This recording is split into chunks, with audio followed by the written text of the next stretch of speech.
Greeting, readers and travelers, and welcome to another episode of Stats on Stats, your lit RPG, game lit, and dungeon core podcast where we talk everything game lit, lit RPG, and dungeon core books. Progression Yeah, fantasy. progression fantasy. Yeah. Isekais, you name it, there's a bunch in this genre. And today, I am joined, as always, by my co-host Joel Harvey. That's Joel, me. Joel, Hi. how we doing? Happy Halloween. Happy Halloween. Yeah. We're doing this on a Monday, not a Sunday. That's I weird. know. But, it happens. We love to see it. And today, we are joined for the very first time as probably one of our most recommended people to get on the show because of Zeckler always yelling at us. Thank you, Zeckler. Thank you, Zeckler. We love you. But we are joined today by HP Holo, author of a series you might have heard of called Monster Punk Horizon, which is a great series. Fantastic. We love to see it. HP, how are we doing today? Oh no, we lost sound again. Oh. Nope, there you are. There. Okay, there I am. Am I good? You're good. I can switch microphones if it keeps going out. So No, you're good. It's coming through, so we're set. Okay. So how are you today? doing very well, very exhausted from a writing deadline, but good to be here. Well, we're happy to have you on. Why don't you tell us a little bit about yourself? Give us a little intake on the mind of HP Holo.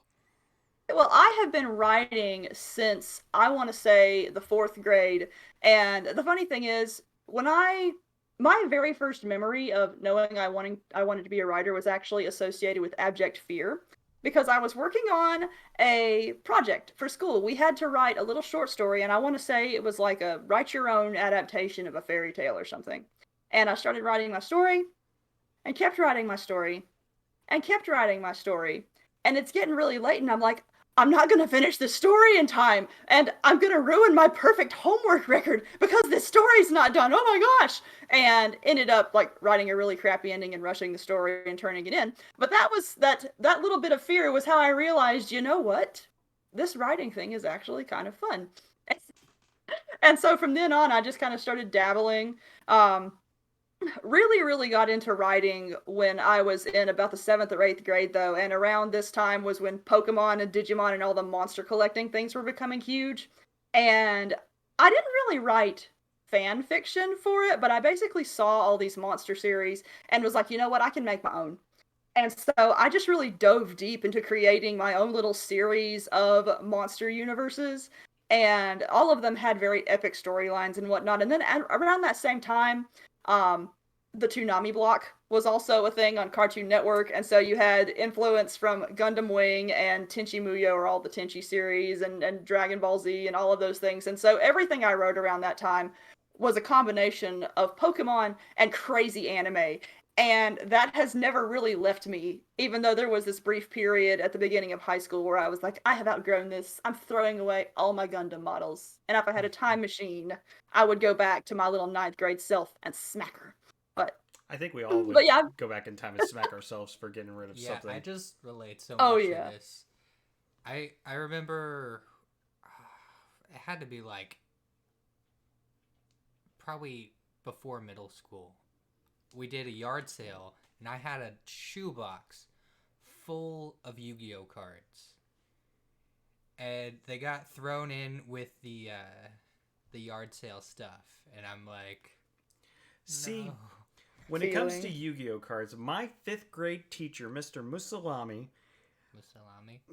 yes, you know Musalami's drive-in out on 11? Yeah. That's his family's restaurant. Okay. It's closed now, sadness. But I had a binder of Yu-Gi-Oh cards because I was putting them and organizing them and everything. And he took it away from me because I got done with my I-Step test. So he took it away and put it in what he called his June box. So what he had is he confiscated a bunch of stuff, put it in this thing called the June box. And if you saw him driving around in the month of June, you could get your stuff back. I never got that binder back, but I did take some of my rare cards out of there because I was a part of the Lego robotics team. And we were at school after dark and everything. So what I did was I kind of did a little B&E on his classroom because he didn't lock it. And I went over and I took out like all 5 pieces of Exodia and the 3 Egyptian god cards because I was like, these are mine.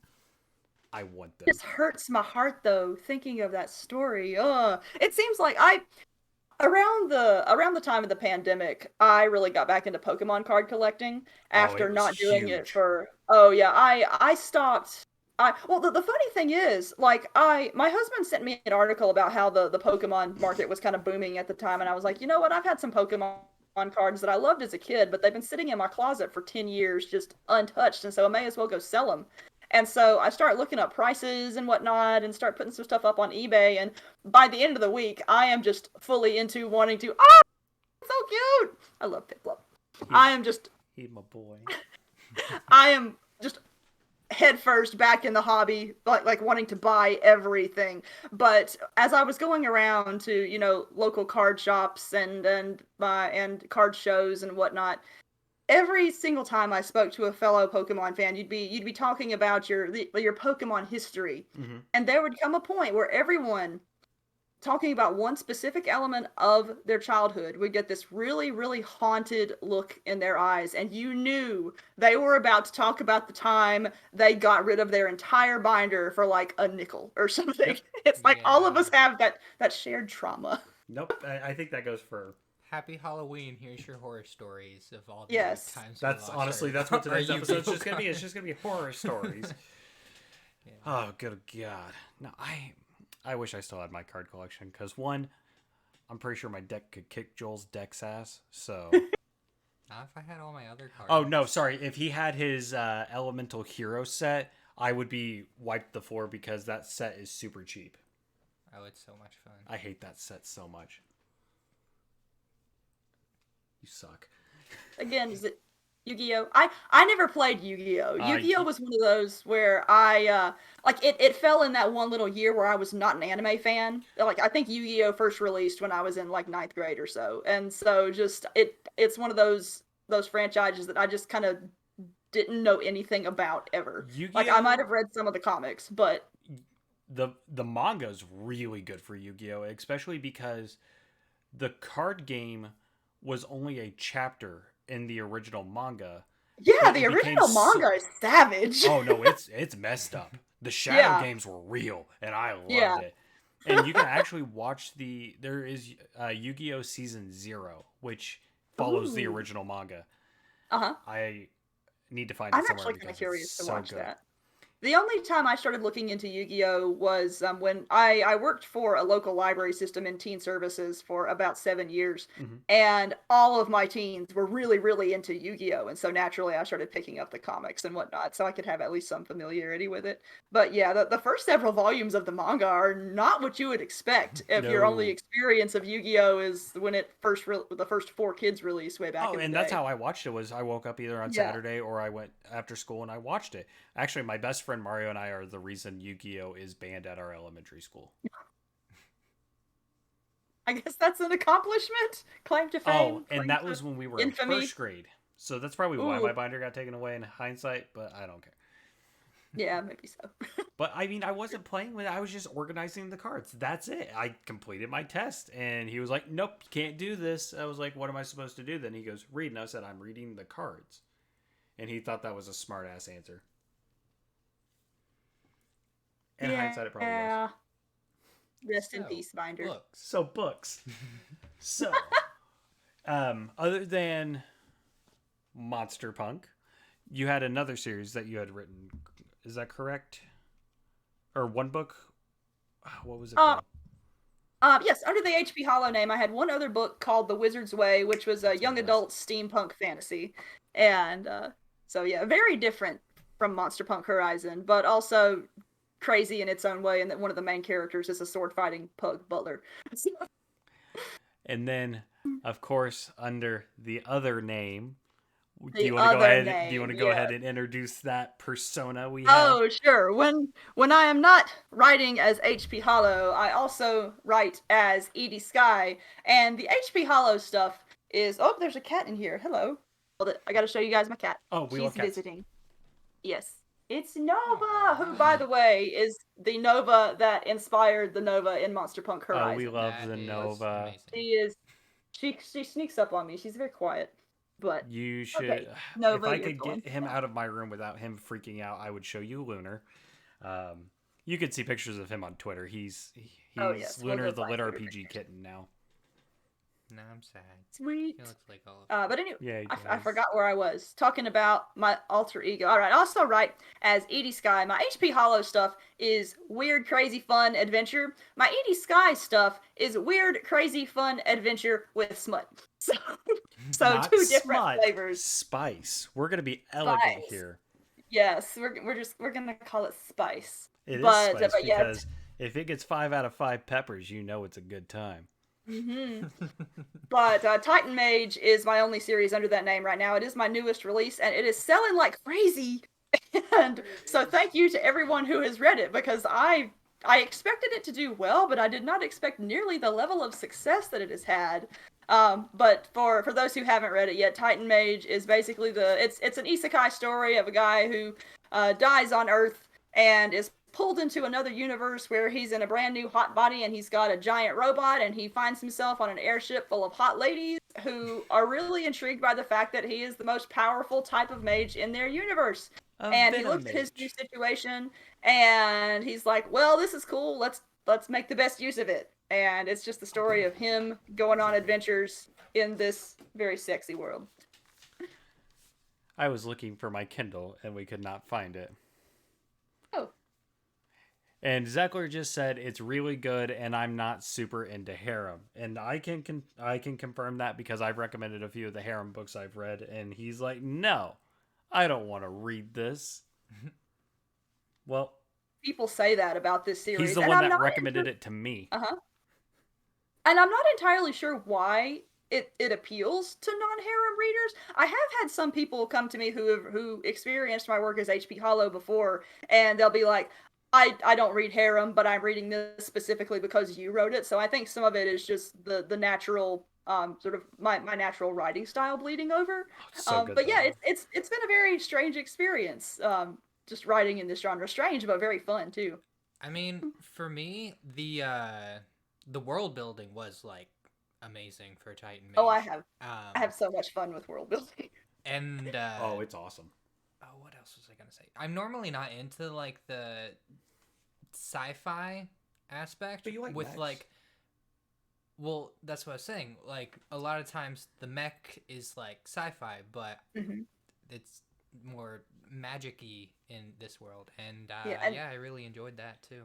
that's one of the reasons the abundance of sci-fi mechs is actually one of the reasons why I wrote Titan Mage as fantasy, because like I have never met or watched a mech show that I didn't enjoy, but overwhelmingly I tend to enjoy the fantasy mechs more, and there's just not a whole lot of them out there. Like Escaflowne, or the Vision of Escaflowne, is one of my favorite anime series ever. And I've been really disappointed that there hasn't really been another series like it to emerge in the past So 20, 30 years. I always get horrible looks when I say this because I'm about to say like a very hot take. Mm-hmm. I am not a fan of Evangelion. I I can just understand that though. I've tried watching the sub. I have watched Uh-huh. the dub. I do not like it. It is something else, but I love good mech action. So like me, I grew up on Gundam because Gundam was on Mm-hmm. TV Mm-hmm. when I would watch it. And actually I remember watching Gundam on for kids. But my first Oh wow. yeah, it was like a very PG version of Gundam. I think it Yeah, I was don't even think I've seen that one. Like uh but I'm vaguely aware that it exists, but I haven't watched it. but my introduction to big robots as a kid was a little show that was on for kids. It was a for kids exclusive. Cubics. Do you remember Cubics? I remember Cubics. Very vaguely. Okay, Like so it is like right in the back of my mind. Cubics robots for everyone, and it was a fun like kid show. I had the VHS tape that my mom got me. She was like, "Oh, this looks like something Rich would like," and then I got a video game of it for my Game Boy Color, and I remember playing the absolute hell out of it. It was probably my most played game, right there with Elmo and Grouchland. Do not judge me. I loved that game. Game was fun and easy. See, I think I've always been more a fan of the mechs versus monsters. Your Pacific Rim. Well, yeah, Pacific The Rim was Pacific Rim. fantastic, but I have even yet like to watch it all the way through still. even something What? like Power Rangers or Oh, see, like, Power Rangers is where it's at, but I was also banned from watching Power Rangers in at my house because my mom was like, "It is so stupid. You're not watching that." She also told me I couldn't watch I mean, it. it's literally No! the same Yeah. thing with different. She also told me I monsters. couldn't watch Ed, Ed, and Eddie, and I looked at her. I was like, "Yeah, I'm watching Ed, Ed, and Eddie. You can't tell me no on that one." Banned in our house, but we couldn't watch Rugrats because they used crass humor. And oh, what else? Oh, I can't remember what else was banned. I know I snuck a lot of things in our house. Like pretty much most of the things that I have Yeah. written they actually directly correlate to things my parents tried to ban at one point. Because they tried to ban Pokemon cards at one point. They tried to ban Harry Potter at one point, and here I have My a mom book never inspired by banned monster Harry collecting. Potter. My aunt actually got me the first 4 books before the first movie even came out. So Mhm, I was born in 95. So she got them for me when I was probably 6. mhm. And was like, as he gets older, he's going to want to read these, etc. And I was like, okay. Yeah. And finally, by the time I got to 5th grade, I think is when I actually read them. And then Deathly Hallows came out right as I was going into 6th grade. I got that for my 6th grade birthday. And that book is beat to holy hell because I threw it so many times. Oh, Every yeah. time a character died that I liked, I threw that book. Yep. I don't do that anymore. But Little I have did the we know hardback. that was just preparing us for the future of entertainment, but with Game of Thrones. I read Game of Thrones in middle school. Oh wow. Yeah. I can't remember when I've not actually read most of Game of Thrones. I get to like page 80 of the first one and I just don't care anymore. And I think part of it is because I just don't like things with large casts of characters for me to keep up with. That's It's fair. like I can look at the writing and I respect that the writing is really solid writing, but I don't like having to make a chart. It's, That's it's kind one of the reasons why my own books have generally small casts. It's easier to keep up That's with. really how it goes, like especially with like Brandon Sanderson in his books. Like he has so many characters and it switches so much that for some of them it's hard for me to follow. Yeah. But also like the Mistborn trilogy or series. That's like one of my favorites that he's written because it doesn't jump around as much, and when it does, it's like within a very small group of people that you meet very The one that I early. start with then. Because I haven't read any Brandon Sanderson yet. I would surprisingly. recommend Mistborn, Way of Kings. Way of Kings. I didn't care for as much. Yeah. The Stormlight Archives. That one, it's good, but it's long. It's really long. Yeah. I have to pick like one long book a year. And last year's long book was Empire of Silence by Christopher Rocchio, whose name I probably just mispronounced.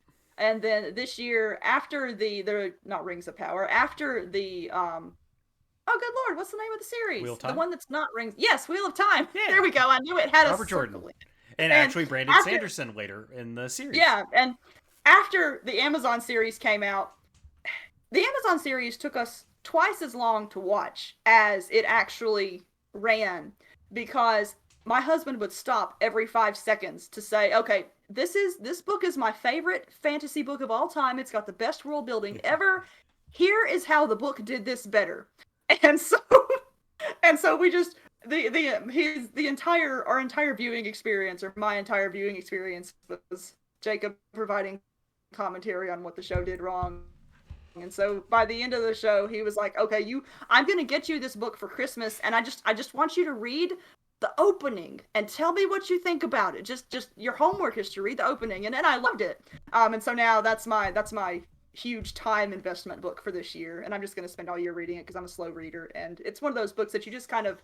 I have books where some books I want to make it through fast, and other books I just kind of want to savor the world, and it's definitely one of those savor the world books. That's kind of how I am, like especially like with The Land. Like when the next book, Mayhem, drops, Mm-hmm. I'm gonna take my time with reading it because it took so long for him to write it. I want to make sure that I enjoy every Yeah. second of it. And there's people that are like, "Oh, I'm finished," and the post was up like an hour ago, and it's like, come on, guys. Yeah. I cannot comprehend people who read that fast. Like, I have not been able to read that fast since middle school. And I've enjoy it. never Like, been I able to can read read that that fast, but I've never been able to read that. I mean, I read the Vladimir Todd books like that, but oh, I remember those. But so here's what I'm gonna say, because right now I was Oh, looking at Kindle. Titan Mage Book One is sitting at 819 ratings. really? Really, It's gone up. when it hits 1,000, Joel and I will order a signed copy off of your site and ship it to a lucky winner, and we'll put regulations up once it What? happens. But we will purchase a signed copy of Titan Mage to send to someone, Oh, awesome. because I can definitely hook you up with that. and Titan Mage 1 and 2 are both out on Kindle right now, and it looks like Book 3 is up for pre-order for December 15th. Yep. Yep, and then there are 2 more books planned in the series. Book 4 is tentatively going to come out, I want to say March 15th, whatever the Thursday is in that area, and Mhm. then the final one is going to release in June, mid-June, whatever that middle of June Thursday is. And going back to the HP Hollow side of things, Yes. Yes. Monster Punk? Actually, there is a Monster Punk short story coming out next week. Yes. Which there's not a full novel. I will get to that in a second. But since we're on that subject, I was actually invited by a friend of mine to participate in one of his anthologies, and the theme was basically badass Santas. Oh, is this the And Santa it Claus was one you just tweeted about? Yes, Okay. yes. And the anthology is called Sleigh Bells Ring, but initially it was kind of pitched as a sort of military operative Santa, and I was like, well, nothing I've written has anything like a military structure in it. I'd have to completely invent one.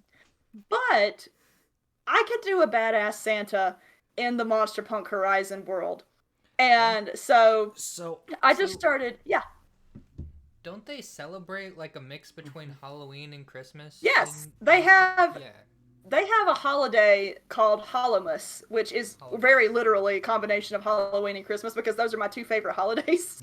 And for me, like from basically today through December, it's all one holiday to me, and it all gets blurred together. And so it's feel like that. I love food holidays. And so I basically just came up with this holiday that combines lavish food, costumes, and general ridiculousness, which actually really suits the Monster Punk world very well.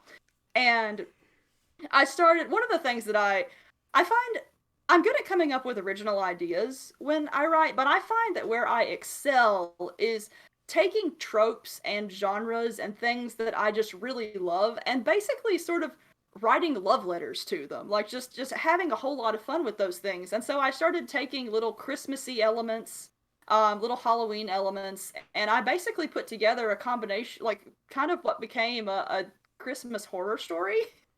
Because the whole premise of the short story is, for centuries, a monster known as the Candy Goose has been haunting the no. monstrous continent and eating its children, Oh and it no. is now being pursued by one particularly legendary hunter because the Candy Goose ate Santa Claus's children, and Santa Claus is out for revenge.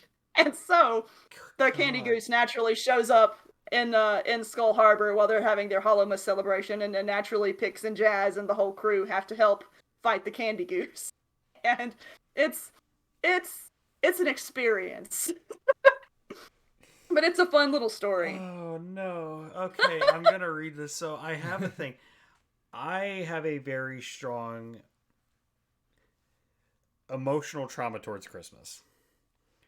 Oh, really? Yeah. So my grandfather passed away right after Thanksgiving and right before Christmas. It was like that 10, Oh, 15 day no. mark. So I for the past like 5 years, 6 years, I've not been a Christmas person. I've not really had that. I will read this. This will be my Christmas content for the year to indulge. This will, This well, and it's an the honor. this and the new David Harbour movie that's coming out. That's Santa Oh Claus my gosh, yes. going badass, and I'm like, okay, it's Hopper That playing. movie, in terms of this, Have oh you yeah, seen the trailer this for it? it could not have released at a more perfect time. So the trailer for the movie is there's a family and their house gets broken into because they're super rich and everything, and as a present before all this happens, the little girl gets a walkie-talkie so she could talk directly to Santa. And then like he breaks into that, or he comes to deliver presents while this is all going on, and the one of the guys tries to get him, and he just goes beast mode on him. It looks so stupid, but so much fun at the same time. I'm going to love it. Because I also just don't like Christmas movies. I've never been like my Christmas They're movies. all like Hallmark movies. Well, I like Home Alone. Home Alone was always a favorite Home growing Alone. up because like Oh yeah. Kevin McAllister was a badass. I like Home Alone. I'm not a Polar Express guy, but I also like Santa Claus because Tim Allen. I remember watching that VHS all the time with my grandpa. Oh yeah. And I saw the second That one was a and the third one fixture in of my theaters. childhood. So I'll watch the Santa Claus. That's like a yearly tradition. But overall, I've never been in Christmas. Like I just haven't been in that Christmas mood for the past 5 years, 6 years, whatever. But I will read this short story because I love Monster Punk and I do want to see this. Well, hopefully it will bring you a little Christmas joy. Or Halloween Steven, joy. no. Steven, no. Every time I think of Santa, I think of the robot murderer Santa from Futurama. I can No. see it. No, he's not out here killing people. He's just going to be slaying some monsters. Anyways, so let's talk a little bit about Monster Punk before we dive into talking a little bit about Titan Mage. So, tell us a little bit about Jax and her company. Jazz. I want to say Jax every Yeah. time. It's Jazz and Pix, and I feel like Yeah, you're mixing. I'm mixing together. them. But You just squish them And together then into one Nova, personality. because Nova's best little... Oh yes. Well, the Monster Punk Horizon actually has a really interesting origin, and for anyone who has been following me since the beginning, you'll know that The Wizard's Way released all the way back in 2016.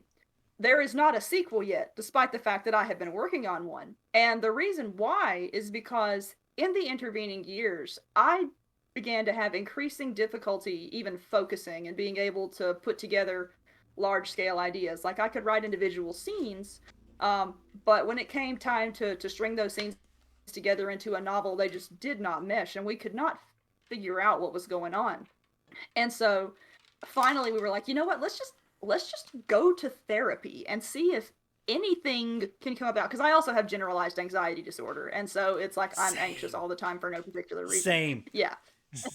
Ask him. And Same. it's like occasionally my husband will hear me just breathing heavily, like a breathing exercise, and he'll be like, what are you stressed about? And it's like, I'm always stressed. This is just my coping mechanism. I breathe heavily all the time. But anyway, so we go to therapy, and I'm talking about like all my anxiety stuff, and we thought that my lack of focus would somehow be related to that. And then I just casually mentioned that I check things a lot. And my therapist suggested, well, have you ever considered the fact that you have OCD? And I was like, no, because OCD people are organized, and let me show you my office right now. This is not a I can relate to stereotypical that. OCD office. And so I was like, no way, this cannot be, I cannot have OCD. Let me get my, okay, there we go. And so we start talking through the potential of my having OCD and find out that there are like, contrary to how the media portrays it, there are like 5 different types.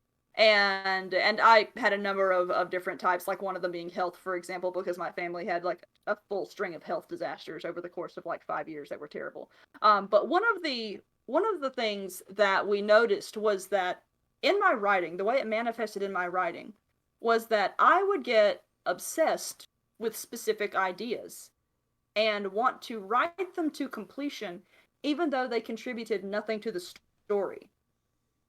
And that was such a huge light bulb moment for me.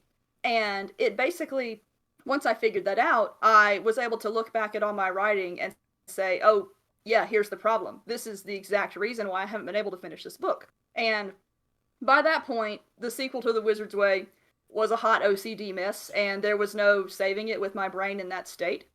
So, what my husband and I decided to do was try a little writing experiment that involved basically rebuilding my writing from the ground up. And one of the things that made the Wizard Circus go long was that I'm a really, really heavy world builder. At that time, I would have my world details built before I started plotting, which ended up gumming up the story a whole lot. And so what we decided was that, well, there were actually 2 branches. The first branch basically involved me designing a really simple world with really simple rules Um, where as long as I did stuff, as long as I wrote things within these very narrow rules, I could basically have as much fun as I wanted. Um, I made it a rule that I was going to write very linear, simple plots and keep the world building simple so that I could have fun with characters, which is I feel like I really excel with characters, Mhm. and their banter. And so around that same time, I had been flipping through some of my old writing that I mentioned earlier, looking back at all the Pokemon and Digimon and Monster Rancher and everything inspired stuff, and I was like, you know what? This old stuff is really bonkers, but it's also a whole lot of fun. And now that I think about it, we play Monster Hunter World, it was World at that time, every night. I'm still very much into monster franchises. Why don't I write a series that is basically a love letter to all those franchises? And so from there we kind of started piecing together just little monster inspired ideas, and then I finally was like, you know what? At the time Jacob and I literally played Monster Hunter like every night. It was a blast. It was just our thing we did before we went to bed. And the two of us we are similar in all the meaningful ways, but when it comes to gameplay, we have two completely different gameplay styles. And he is very much the logical plotter, and I am very much the Leroy Jenkins. And it occurred to me that I really like to write foils like that. And so I just went, you know what? I'm totally just going to write our two characters, some version of our two characters, as the main characters in this series. And so Jazz is me, and Pix is a modified version of Jacob. And and so that is essentially where the basis of their relationship comes from. Jazz is absolute chaos, and Pix is the one who sits back and just face palms all the time. And there's a really nice like interaction there.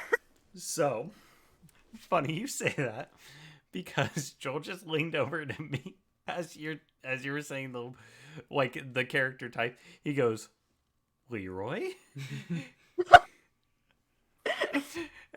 Absolutely. And I know it's almost a stereotype at this point, but I use strategy when I'm bored, but otherwise I just go in and just have fun and do So chaos. That's my I entire prefer gameplay chaos style. and everything. Joel is like I'm more of I want to be hitting this in the face Mhm. and everything, and Joel is the I'm going to bounce around and keep it distracted. Mhm. Yeah, So like for when we would because I got him into Monster Hunter by playing Monster Hunter World. That was Mhm. your first Monster Hunter game. yeah. Anytime I can get like a dodge or some sort of evasion ability, I'm like all over it. Oh no! Because I'm like No. such a reactionary player. If we play Destiny, you literally do your blink step Yes. just so you can get ahead quicker because you're like, I'm gonna go. No, I'm fast. I literally have like a bunch of like triple kills in multiplayer of me just having a sword and blink stepping through people. Yeah. It's And then there's love me my of evasion like, I just want to watch shit blow up. I want to be in your face about it. So like for me, if I'm playing an MMO, I'm usually going either a paladin class or a spellcaster because I want it to be either sword and shield or fireball. There's no in between. So what I did was I played the charge blade because I was like, I could be in your face, sword and shield style, or I could beat the ever living crap out of you and cause explosions. rich. Is that why I don't like D2? Yeah, Diablo 2? Yeah. Because I can't evade. yeah, that's exactly why. Ah, I've been trying to get him to play Diablo 2 with Dennis Vanderkirken and I, because I've been playing with him every once in a while. And he's like, I just don't like Diablo 2. I was like, because you can't teleport everywhere like you could in Diablo 1 it makes or Diablo sense 3. now. I haven't played Diablo 2 or the first Diablo, but I understand that 3 is very different from the previous 3 is two. very different. Or And yeah. I put it this way, if your first one is 3, you're not going to like the other two. Because the other two were very more focused heavily on the RPG elements of it and finding kind of your own way, where Diablo 3 is very linear. Yeah, it's very destroy everything and pick up the loot. Yes. Which exactly. is a fun gameplay style. It but, is. And yeah. the classes are I think the spells the combat system in 3 is a lot more refined than it was in 2, and I wish they would change it into remaster a little bit. But overall, it's still one of my favorite games of all time. I remember logging hours upon hours of Diablo 2 in my grandparents' basement because that computer didn't have internet, so I didn't have anyone to play with except my sword and shield and holy bolts. I loved my holy bolts. Diablo 2 was another of those things that was banned in my house. So, because my mom saw like the big old scary demon skull on the cover and was like, nope. Well, I didn't know what Diablo was until I was going through like some of my dad's stuff in the basement because he had like discs of just random stuff, and his friends, he was in the military, so he was overseas. So when he would come back, he'd have copies of games and whatnot that he got over there from friends, or they would just make a little few copies so they could all play together. I found one for Diablo 2, and that's how I started. And I remember playing the hell, no pun intended, out of that game because it was just so much fun. Yeah, that's why you don't like Diablo 2. That makes sense. So I take it, since Jazz is a little bit of your spirit animal, are you a great sword main in Diablo? Or Oh, in Monster Hunter? absolutely. All right. Yes. I used to do bow quite a bit, and I also enjoyed sword and shield. And I'm trying to think if there were any others. I liked that bow like, in World, but in Rise, I'm not a fan of it because it feels more shotgunny. I can't be as ranged. Yeah, I don't think I've even used the bow in Rise yet. I've pretty much once I landed on the great sword, I was like, yes, this is my spirit weapon. We're sticking with this. I've tried using the greatsword a little bit, and I'm not good with I it. But I'm using the enjoy hunting the horn now, greatsword. and I'm having a blast. Oh, hunting horn. I have not played much hunting horn, but I am fascinated by it. After watching Zeckler use it a lot, because the main person I play Monster Hunter with is Zeckler or Joel, and his hunting horn is amazing. I probably should have phrased that a little bit better. But I was using Sword and Shield for a hot minute because the combos are really fun in Rise. There's some really fun combos, and I was using Blast as my element because it's chef's kiss. It just blowing shit up. It's amazing. So yeah, A while to get used to the great sword. Oh, the great sword it's something. It's where I initially like I when I first started playing Monster Hunter, I really liked the weapons that allowed me to move around quickly. Yeah. But I also like just how brutal the great sword is. It's like I hit something and in a few hits it's dead. And that's awesome. Yeah.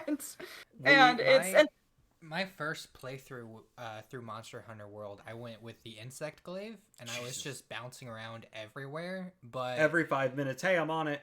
Hey, I'm on it. Yeah, Hey, probably I'm on about it. a couple months ago, I went back to Monster Hunter World, and I was like trying out different weapons, and one of the ones I landed on was the greatsword, and I was, yeah, like you said, just hit it a couple times and it's dead. Like, it's just brutal. awesome. the great sword is there's a specific cadence to it that you have to get down, and once you figured out that pattern of moves, it comes so easily. But that's the hurdle, is getting down like the pacing of it. Yeah. So And- what Joel and I have in the works is once we get a new capture card, we are going to do a Monster Hunter stream, so that way we can get some Monster Hunter action, because I think that would be a fun thing for the channel. Oh And yeah, just Monster Hunter is such a fun game to stream too. Oh, and because if we can get get so crazy so fast. And if we can get 4 people in here, so it'd probably be Joel and myself, Zeckler if I had to guess, because Zeckler is like the Monster Hunter one of the Stats on Stats group, and then also like if you or Steven or whoever joined us, it would just be chaos, and I want that. I just feel like that would be fun. Yeah. If I don't have some kind of crazy writing deadline breathing down my neck, I'm totally up for it. So Zeckler just said, I find it really odd that HP is in Greatsword when I would assume she would be be a dual blade main by personality. That was the other one. Yes, that was the other one that I enjoyed using, because you just kind of spin all over the place. It's so fun. I made a crayon. But yeah, I would say the dual blades. And Bryce, because I was like, ooh, God of War is coming out. I want to do a Kratos build. And yes, Steven, I know you're in. We're going to be probably playing later tonight. So, But It's hands down my second favorite weapon. I just love zipping all over the place with them.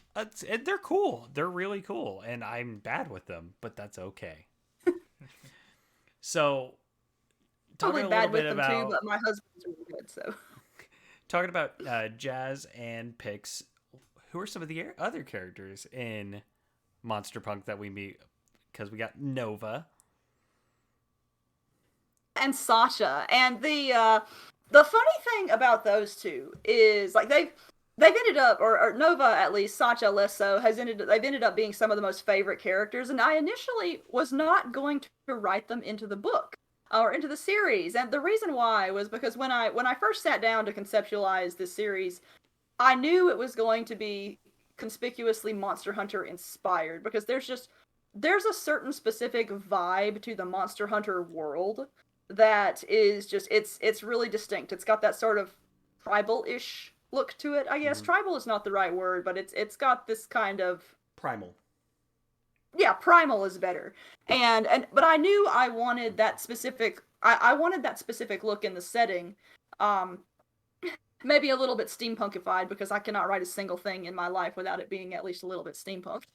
And and so I knew that like the cover, like the front covers of the books, they were going to look conspicuously like they were Monster Hunter influenced, and I really wanted to avoid people saying, "Oh, this is just Monster Hunter fan fiction." And so the very first thing I did when I started conceptualizing the series was, okay, how do these elements are definitely in. What steps do I take to make it not a Monster Hunter ripoff? And that's where the whole concept of the dazzling skies ended up coming in, because I was like, well, except for the one movie that most Monster Hunter fans don't speak about, there's not really an isekai element to Monster Hunter that I know of. And I haven't played the whole series, so there's probably something that I've missed. But I really liked the idea of all these portals just randomly opening in the sky and dumping out random junk.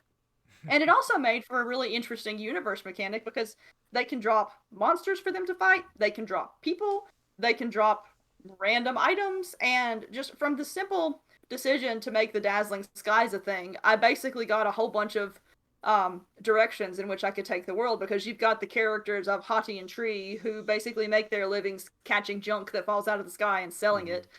You've got Kaito's arc in book 2, like that actually follows the perspective of someone who did fall from the skies.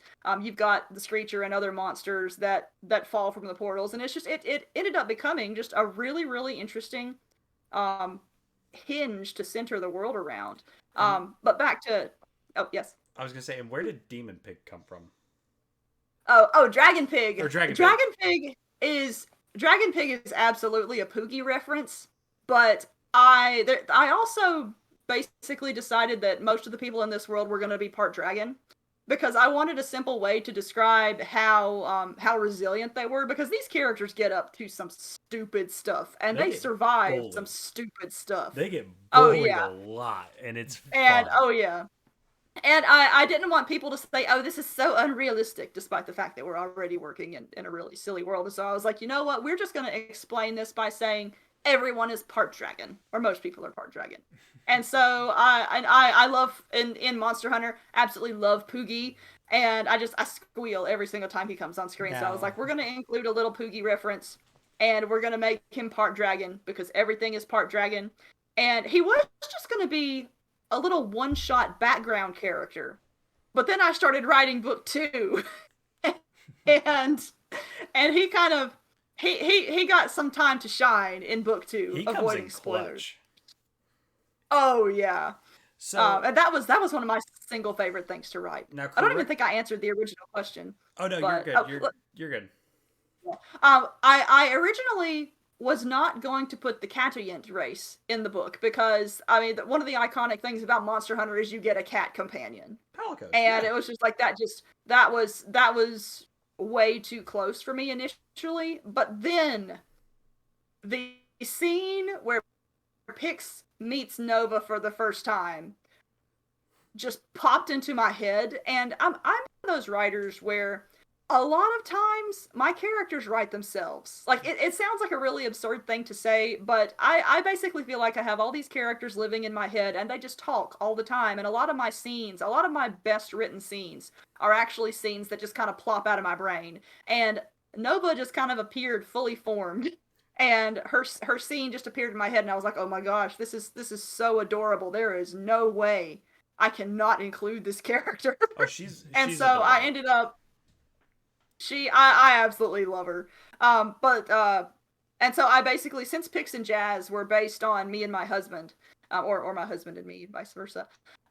I basically looked at the palicos we had built in game and was like, you know what, I'll just write our palicos into the book too. What the heck? And so my husband, because Nova is his baby, has a palico based on Nova, and the armor she wears the most is the Lunastra armor for palicos Hmm. in Monster Hunter World.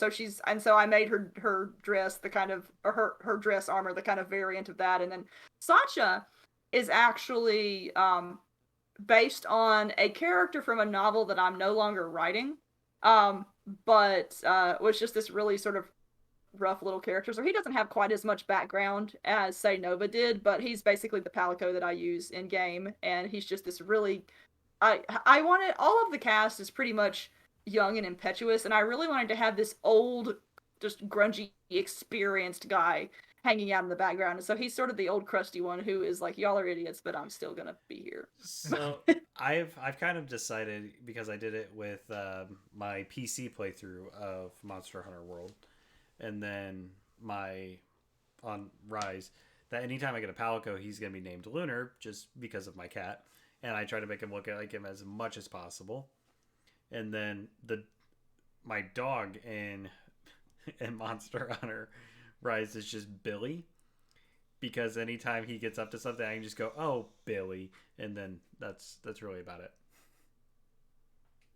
Boy, What's that? he's just, mine is literally just named Good Boy. I don't have any dogs in my life, so he's just Good Boy. Well, and I think it's really cool that we're allowed to customize the palicos now, because they're kind of a huge part of Oh the yeah, playthrough. So that way, people can like kind of immortalize their yeah. companions even I after they pass. And I spend a stupid amount of time customizing things like that in video games. it's awesome. I love Whenever it. I download any game, my first day is always spent customizing characters, and then I don't actually play the game until my second See, day of and that's owning. the thing with MMOs and stuff. It's like, if I play with a certain friend, not you, but you know who I'm talking about. They Probably. spend so much time in the character customization. It's like, guys, we are ready to play. We want to get going. We want to start grinding. I'll be about another 5 minutes, and then it takes them 2.5 hours. 2 hours. Yep. You know what I'm talking about, right? Well, I want to say Michael, It is Michael. but I know Adam like Adam just will deletes his character. recreate Yeah, his he character deletes his every characters single- and then just recreates them. And I'm like, dude, you have my original World of Warcraft problem. Yeah. Oh. Oh man. So, What do you want to talk about, Joel? well, there's a couple things that I wanted to talk about. I don't know if we're diving really into book 2, We can talk about book 2. but I definitely love Kaido. I love his entry where he gets pulled from Pretty much Dragon Con. pretty much Dragon Con. Hold on, you Friend, cut out. thank you. Okay, there you go. It cut out a little bit, but I'm guessing you're happy because that was the reference Yes. of Dragon Con. Okay. Yes. But they have Ah. nanobots, and But yeah. the world he comes from is really cool. Yeah. Yeah, I had not intended it to be that crazy at first, but then I just started writing it, and it's one of those things where the story writes itself, and I really enjoyed coming up with that. Which I do have more I can add about that world, but continue. Yeah, I do love how they get a D&D book and the human race is supposed to be super lucky. So they Mhm. all think Kaido is like super lucky. He kind of is. I mean, He's got that luck stat. I guess, yeah. And that's another cool thing, because I saw your post I want to say it was a couple months ago, might have been a couple weeks. Time has kind of been a whole mess at the moment for me, that if you were to introduce stats into the Monster Hunter or the Monster Punk books, I would love it if you did. I would still love it if you didn't. I would like to see more lit RPG elements in books, because I really love the stat sheets. I don't know what it is, hence the name Stats on Stats. But Like them over the years. One of the reasons why I didn't put stats in Monster Punk Horizon to begin with was because a lot of the times when I read lit RPG, I just skip over the stats myself. And so I'm like, you know what? I bet there are other readers out there who probably skip it. I'm just gonna not put it in there, and it's just one less thing for me to keep up with. But the more lit RPG I read, um, the more it's kind of gotten its hooks in me. And one of the challenges I've been facing with Monster Punk is, okay, how if I want to add stats, how do I do it in a way that is still consistent with the world? And I got to thinking about Kaito. And one of the things about Kaito that is kind of not really intrinsic to his character, but pretty significant, is he's accustomed to having active data on himself through his little nanites and whatnot. So it's like he kind of has a really exaggerated version of like an Apple Watch or a Fitbit, where if he's feeling weird, he can look at his numbers, at his stats, and be like, okay, I am lacking in this mineral, I need to eat more of this kind of thing. And to a certain extent, Kaito is really accustomed to just having constant access to a form of stats on himself. And I've actually considered adding stats through the character of Kaito, where one of his arcs is that he's trying to find his place in the world under the dazzling skies, and like everyone's kind of got a little research project or something that they're working on, and I can picture Kaito having this kind of light bulb moment where he's like, you know what? There are no stats in this world, and I really like stats. I'm gonna make a stat system for all these monsters, and that being something he contributes to the story. And obviously, since the story would follow him developing the stat system, it wouldn't be a complete and hard hitting stat system, but he's the perfect character to introduce that sort of thing. I would like to see like a novella of just him developing that. Like not really bunch of fights or anything, but just like I don't know, like 150 pages of just him going out and like just like analyzing monsters to give him the analyze skill. Yeah, and that could be a fun little thing to write too. Just a little a look at a different kind of corner of the Monster Punk universe, because there's the thing that I really love about writing in that universe is its possibilities are infinite. To a certain extent, just because of the sheer variety of things that fall through the sky. There is a limitation in that, for example, like electronic stuff breaks whenever it falls through the sky. And so there's that. It's not to say that they can't use electronics, but they've got to be able to recreate it beneath the portals. And if they go through the portals, it gets broken I'm waiting again. for Jazz to find a like a PS Vita or a PSP or something and just start playing the original Monster Hunter game on that. That'd actually be a really fun little reference. Full of One could ideas fall up through the here. sky and Kaito could fix it. I got Yeah, ideas. I actually have a concept for I do like the idea of Kaito being the sort of technological hinge of the world, and I actually had a concept for a Monster Punk series. Who knows if it'll ever actually be written, but it would be like I'm tentatively calling it in my head Monster Punk Online, but it's a far future kind of thing where the first sentence of the series is once upon a time Kaito invented the internet, and as the internet does, things got weird or something like that, and then that becomes the sort of Digimon virtual reality branch of the Monster Punk universe. Because one of the things that I really hated that I had to do with the initial arc of Monster Punk was cut out the electronics, because by cutting out electronics, you cut out the potential for Digimon references, and Digimon is my absolute favorite of the monster collecting series. Like, we buy a stupid amount of Digimon cards. And Digimon. I Dragon love me Pig some can be his Digimon. Digimon. And don't he'll like Digimon. evolve into Yeah. the So, my horrible memory with Digimon was back when I was a kid. No. They had the Digimon toys at DQ. It was right around the time I think Like the the little first. keychain ones? Yep. Or And my brother got the orange T-Rex. Can't think of his name off the top of my head. Greymon. Greymon. And Greymon. I got Yeah. the was the a weird long name for wiener an dog orange looking one that had the little wings. And I wanted to trade him, and he took my toy and threw it out the window as we were driving down the road. And from then on, I've always hated Digimon. Granted, I don't actually hate Digimon. I played a couple of the Digimon games on. I played Digimon Battle Network on the Xbox, which was really fun. And I've seen the movies, of course. I've actually seen all the original series. Digimon's not good or not great, or it's not bad. It's just not my favorite.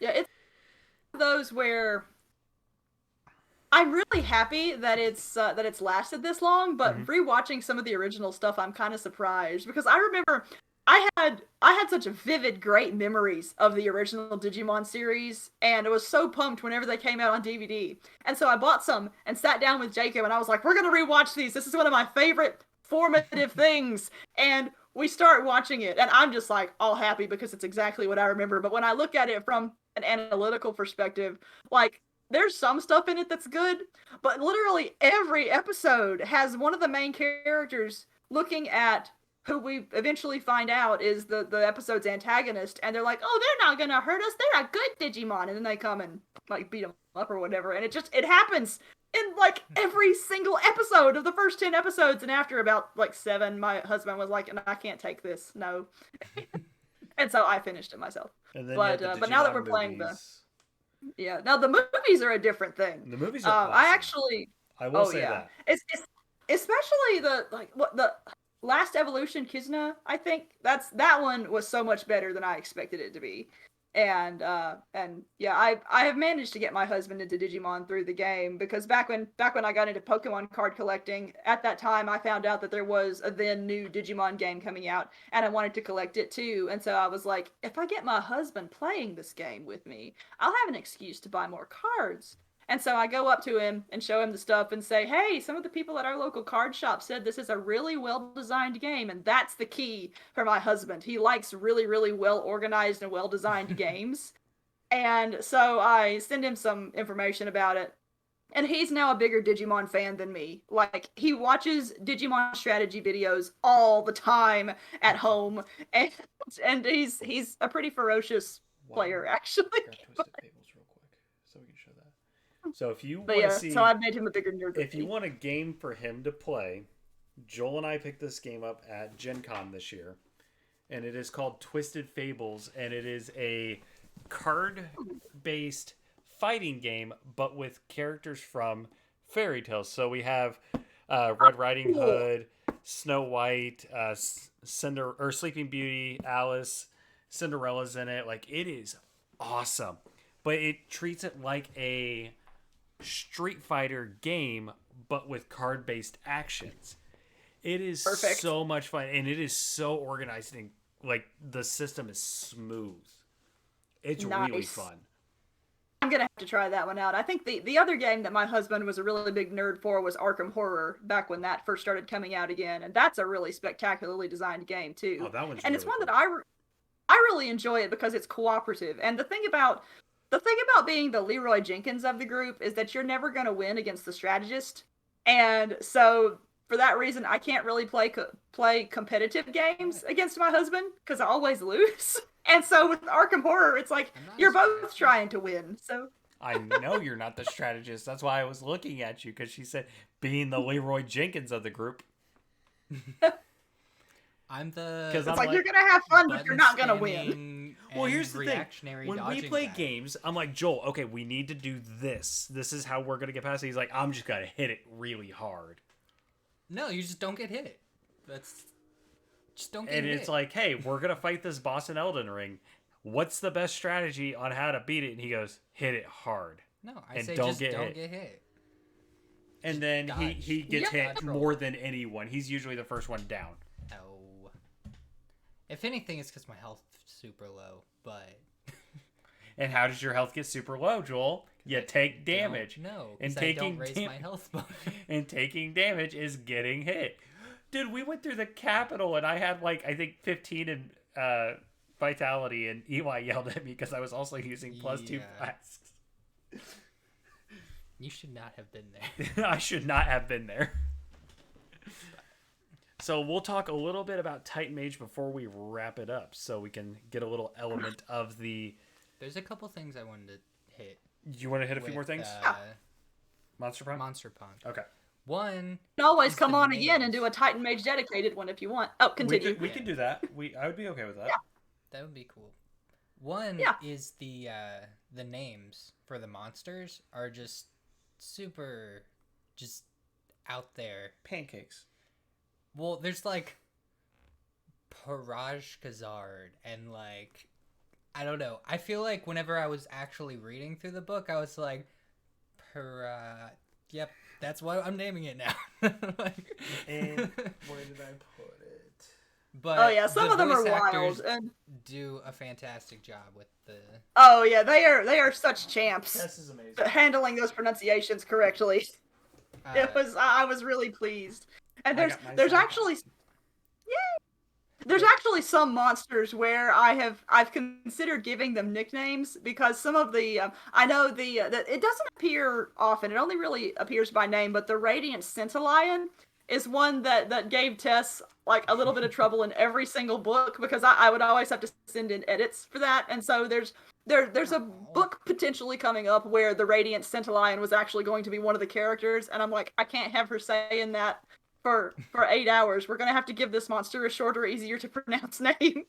And so, but a lot of them, some of them are actually just a sort of egotistical self-reference to my own writing. When I was in junior high, one of the things that my English teachers would always comment on when I turned in stories was how unpronounceable my names were and how they told me I should send pronunciation guides. And so some of those names are just they're intentionally weird like that just for that reason.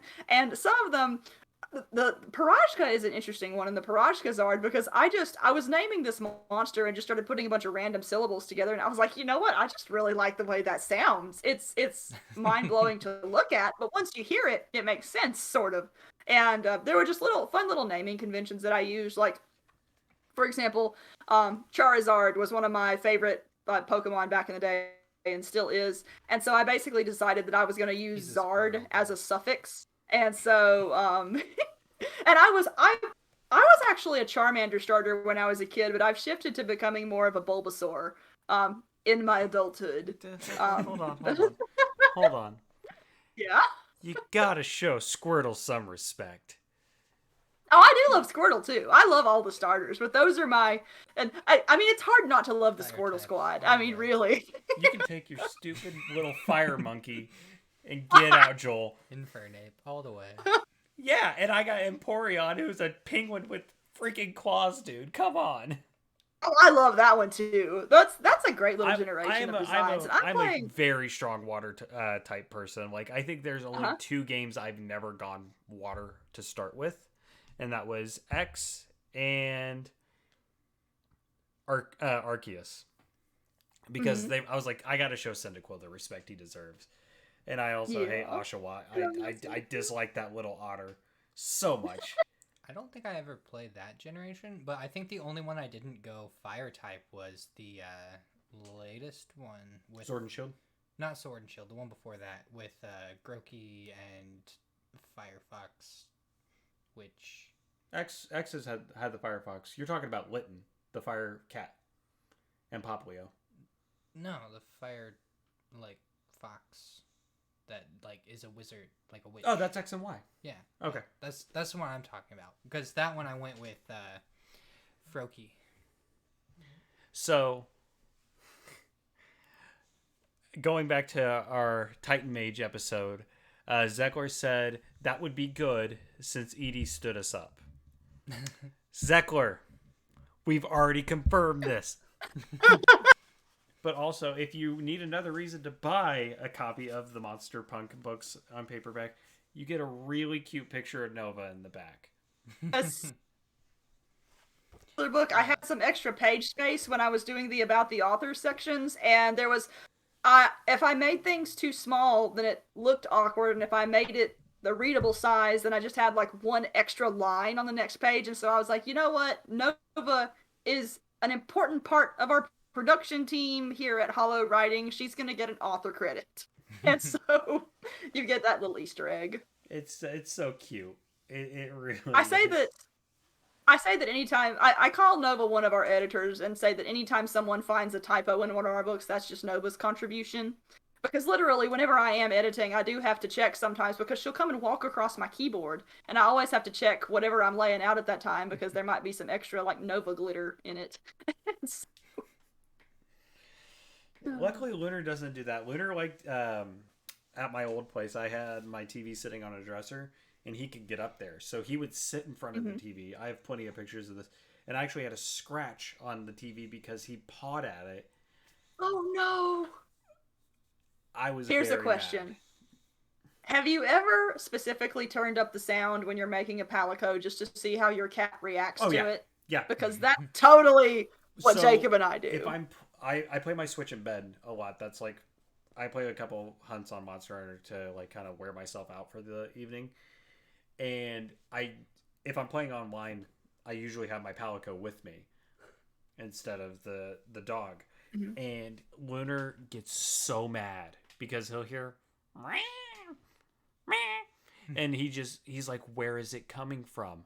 Because Joel's cat Tink does not like other cats. So Uh-huh. when Lunar wanders the hallway, if Tink's in here, I just hear her go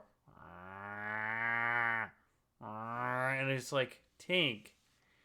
And then she hisses, and I'm like, no, ma'am, that's not how we do this. Lunar is a good kitten. Treat him with some respect. She doesn't. Oh, man. She doesn't. She doesn't like other cats. She doesn't like other cats. Dog, she's But fine with. she'll lay on your shoulder. She's a little parrot. She is a little parrot. Where is she? Mhm. Probably behind the TV. Nope, she might have gone back out. But She was laying on that pillow back there. Originally. that, and there's a couple other things. One, reading this book always just makes me want to eat waffles and play Monster Hunter. But I think she cut out there. It's gonna lag here in a second. Oh, okay. So There that's we the go. highest compliment I've ever received. Oh, did it catch up? Yeah, it caught up. Yeah. Okay. But the other thing I was going to say is I love like reading about the monsters and trying to figure out which one they're based off of, because you're like, oh, it's like bony donut or something. I'm like, that's the Otogar, or not the Otogar, the Audubon. And I was like, We're gonna play some more Monster Hunter soon. There's monsters come from a fun lot of different places too. Some of them actually are direct homages to Monster Hunter monsters. Like the whenever I was designing, I want to say the Ignifex and Parajka, for example. Ignifex was going to be the one of the first significant monsters in the series. I think it was the first significant monster in the series. It's been a year, I can't even remember. And since it was going to be the first in a Monster Hunter inspired series, I basically took elements of the first monsters you run into in Monster Hunter World and was like, okay, I'm gonna have a giant lizard-like thing because of the Great Jagras. I really like Anjanath and its fire spit, so we're gonna have a fire monster. And I can't remember. Dragon chicken.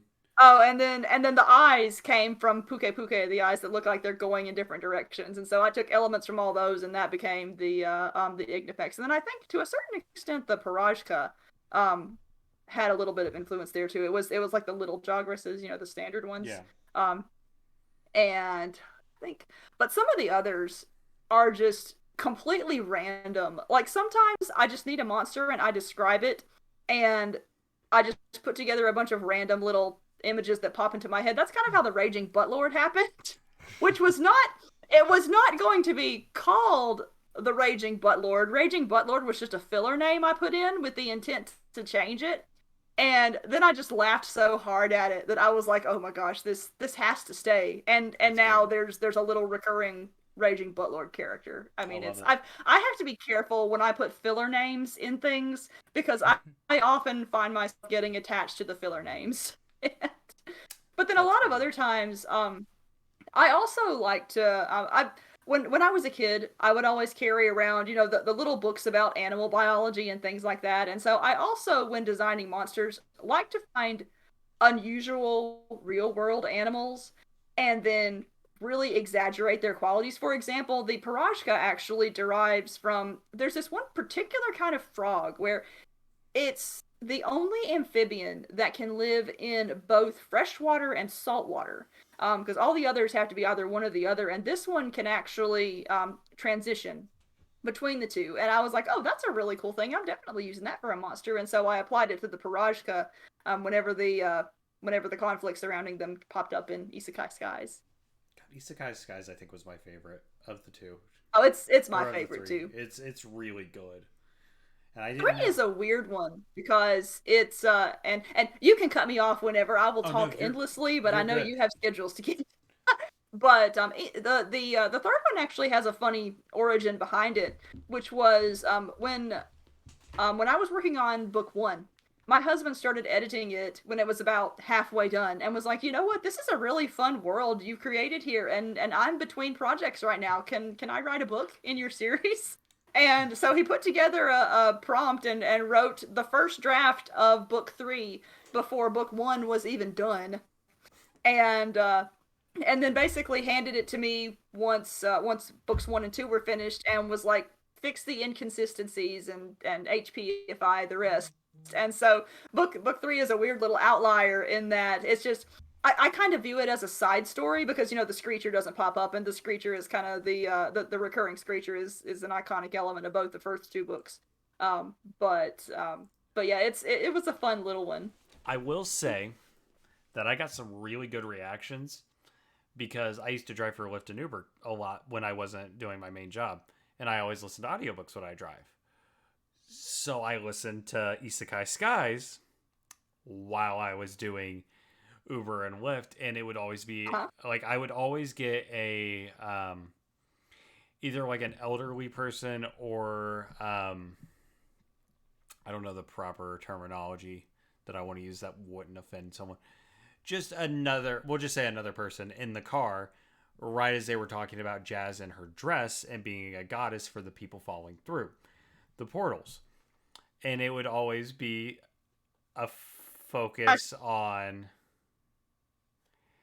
either her breasts or something like, and how the dress made her look. And I was like, I'm gonna get some ratings here. I'm gonna get some ratings. And I would just look at the people and I'd be like, I apologize. And they'd be like, no, this is good. I want to hear more. And I was like, okay, cool. Nice. I should give you little business cards to hand out when you drive. Well, I don't do it anymore, but I always recommend Oh, okay. people because they would be like, oh, can you tell me more about this Well, genre? And I thank was like, you. oh yeah. I Well, literally thank have a you very podcast much. about it. Like, So I hope I sent a lot of people your way. And if any of my former Uber passengers from Colorado are listening, hi, I miss you all. So, but I think, do you have anything else you want to bring up before we start wrapping up? I think we're good on All right. Well, in honor of book 3 of Titan Mage being released in December, we'll bring you back on before Christmas. I got to look at the calendar and see what dates we have. And we'll bring you on for the ED Sky episode to discuss Sounds good. Titan Mage, because I feel like we could probably do, because I consider Titan Mage in the game lit genre. I think it's more of just an urban harem fantasy, right? I have only read the first book, Just so It's only the first one's Actually only write it He as do- game lit, he- but a his lot of mech people have called it does that. level up, Right. Yeah. because they're Yeah, they've got the upgrade system. So Yeah, it's got a so- progression. it's progressive. Yeah, and it's like game lit light. Yeah. So it counts. So we'll bring it. Yeah. We'll bring you on for that. Nice. So we'll get to our fun little section of, hey, what you been reading? Hey Joel, yeah. what you been reading? Wow. Well, I have a coworker at work who I recently recommended Dungeon Crawler Carl, so I was going through my re-listen of Dungeon Crawler Yeah. Carl. And other than that, I started listening to Wandering In today. Ooh, that's a because- good one. Yeah, that was on Richie's, and it's been on my backlog. Yeah, other than that, Respawn, Dean Burns series. Bernadine. Burndine. Series is fantastic. That's coming out like monthly. And The I'm in audiobook love for with 3 is it supposed to come out already. this week. I think. love the whole premise where like the character goes back in time and redoes like a new MMO that's coming out. Like they do it in like Lotus Lake Yeah. and like yeah, I just love that whole premise. Is that But it? yeah, that's what I've been listening to. And I'll send it over. Wait, Oh, no. So I also, sorry, because I've also been reading, but the newest book in the All Trades series, oh, Jack All Trades. Jack All Trades, and then also World Keeper book 10, I think, came out in Kindle as well. So I also read those. HP, I'll pass it over to you before I do my list. What have Hey. you been reading? Other than the first Wheel of Time book, I just finished Into the Real by John Ringo and Lydia Scherer, which is actually like traditionally published lit RPG, which is wild. Because Wow. so much of it is indie. Which I guess full disclosure, I should say my husband writes for Bane Books, who published it, so I am kind of not really on their marketing team, but like I talk about their books all the time. I'll But have to yeah, look so at it's a that Bane one. book. Please read it. But it's a fun one. I just started Abbott in Darkness by DJ Butler, which presently is about accountants in space. I'm 3 chapters in, and it's the writing is really elegant, and I love it. But let's see, what else am I reading? I think I am. Another of my slow reading books is Dawn Chapman's the first in her space season series. Is it Winter Harvest? Winter Harvest, I yes. think- That is a yeah, fantastic series. I'm really liking that one. It's one of those that some books that I read slowly. Well, I said this earlier that I read slowly just so I can enjoy them. I really like the way she does stats. Like I love how sassy they are in certain moments, and so I'm reading that one. What else am I reading? I definitely love the storytelling in that, where like it kind of has that Brandon Sanderson effect where it switches from character to character, but because Space Seasons doesn't do that. What am I thinking? Yeah, it's Space yeah, I think that Seasons was just one. is only about the one guy. You're thinking of Andrew Rowe, Maybe. Arcane Ascension, and War of the Broken Mirrors. No. No? It's Then the one where his family got isekai'd. Sean Oswald. Yeah. Sean that's Oswald, it. Path of Exile. Yeah. Sorry. Or Life in Read Exile. that one too because I Totally like the whole different. concept of a family getting exiled or a That family one's getting really good. isekai. That one is really Yeah. good. That's probably one of then my I- top favorite series. Winter Harvest is more sci-fi, right? Winter Harvest With is the Yeah, sci-fi. it's and definitely sci-fi. Yeah. And then I feel like I've been reading a lot of manga lately too, and I've been rereading. I want to say I'm probably gonna butcher the pronunciation entirely, but what was that? I missed it. I was looking at Chainsaw something Man. else. Yes. Okay. I haven't read that yet, but it's on my list. so I have good. been rereading Inuyal and Dewila, which is kind of like Good Omens but girls. Okay. Kind of like it's like an angel and a demon, and they're good. frenemies, and their little arguments sometimes cause apocalypses in every chapter. It's wonderful. Okay. And there was. I feel like I'm missing something. I've always got like a million books going at once, which is probably one of the reasons I read so slowly. I know actually. I'm gonna miss That's how something I on my feel. list. Like, Yeah, I'll have more next time I show up on the So, podcast. for me, I just did a re-listen of the entire Monster Punk and Titan Mage. Oh yeah, Titan Mage. I totally didn't Nice. even Jesus Christ. because I read that recently. You read that like last night or 2 nights ago. Like a little bit ago. So also, don't read that one at the gym. Just I learned that one out the hard way. For me, I just did my re-listens of that. I've been reading through Burns' series of Eternal Dominion Online. I did a re-listen of Vampire Sorcerer by Stephen Landry, our guest from last week, in case you missed that one. He's a great guy. He's awesome, by the way. I have started Myra's Song, reading that on Kindle. I have finished, what is it? Through the Oak Tree Rift by David Busham, the author of Darklands Online. It's a really good book. I can't wait to Right now, actually. talk more Yeah. about that one. What else have I been reading? Other than like rereading Chainsaw Man because I've just been on the Chainsaw Man hype. I'm trying to think if I've missed anything. Oh, I finally finished Tech Dunin by Ryan DeBruin. Right. in his Ether Flow series because he sent me a signed copy last year, and I just finally got around to actually reading it all the way through. And it's so good. It's so good. But I think that's it. I'm still waiting on some stuff to hit Audible, and I have another book coming in the mail this week from Harmon Cooper because he's sending me a copy of The World According to Dragons, and I can't wait to start that because it looks so good. Too many books, so little time. And then I'm going to be starting Titan Mage soon on Kindle, I think, if I don't end up getting the paperbacks. Yeah, I'll definitely have to start that. It's good, isn't it? Do we have like a ETA for Audible? That would be a her question, possibly. The audiobook is in production, and if it follows the same schedule that the first one did, it'll probably go up for pre-order the day book 3 releases, and then release 2 weeks later.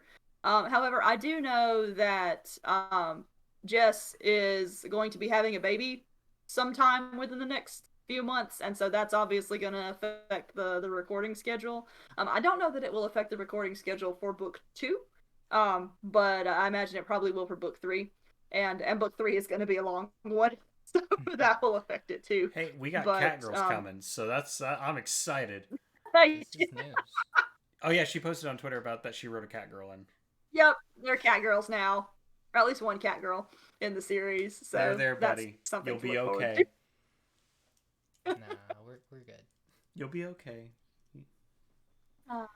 So we can talk more about Catgirls in the next one. Yes, I can't wait to talk more about Titan Mage. It's a good series, guys. If you haven't read it, read it. We'll have an episode all about it soon.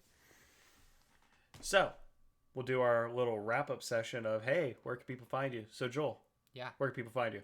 You can find me on Twitter and on Reddit and on PlayStation. Do you actually have your Reddit actually active? I know I'm Sir Valor Hunter on there, and I do post in the Lit RPG Reddit subreddit. So this is news to me. I do. I need to actually set up my Reddit account now. Other than that, stats on stats. Watch it. And are you gonna be doing any Blender streams anytime soon? Yes, hopefully soon. Like sometime. This week? We'll see. I'm very busy, but I definitely do want to do some of that. We've been going to the gym like every day. Yeah. Well, not the past couple days, but I still have. Miss HP Holo, where can people find you? Can be found on Amazon. My and my husband's stuff can be found at holowriting.com, and there's all the fun links there. And then my Edie Sky stuff can be found at ediesky.com. I'm on Twitter, I'm on Facebook, I'm on TikTok, either as at HP Holo or as Edie Sky author. So if there's a social media site, I'm probably on it. That's fair. That's really fair. And you do YouTube lives quite often, don't you? Now and then, yeah. Okay. That's where Joel and I got our signed copies of Monster Punk Horizon 3. I did a bunch of lives for Monster Punk Horizon. I haven't done any for Titan Mage just because the time has been so crunched. No, that's fair. And it's just getting everything set up. At some point I will. But yeah, the scheduling. You'll have to wear like a scarf or something just so we can have a distinguished between the personality. Yeah. Yeah, it's actually wild. I've been so busy with Titan Mage stuff since the first book release that I have not played a single bit of Monster Hunter since June. Like I just realized that a few days ago. Like it's been that busy. So if Eddie shows, it's been wild. Yeah, or Edie. I keep saying Eddie. It's Edie. Zeckler. Well, the funny thing is, I'm just Zeckler's in the chat. Zeckler, she'll show up. She'll show up. You're fine. I swear it's like the Batman argument of, oh, you've never seen this person and Batman in the same room together. No, Zeckler, she's fine. She'll be here. Thing about the Edie Sky name is that I had originally had another pen name lined up, and then I actually Googled it, and apparently it had been taken, and then every other like cool variation of that name had also been taken. And so after like a whole day of trying to come up with some alternative thing, I was like, you know what? Screw it. There's airships in all these stories. Sky's gonna be the last name. And what the heck? Edie kind of had a hot body in Mass Effect 3, so Edie. It's just Very gonna be a true. misspelling of Edie. Very true. And Edie Sky. Very true. I'm a yeah, Liara it's like stan, most but of very true. like most of my best writing ideas, it had a completely stupid origin.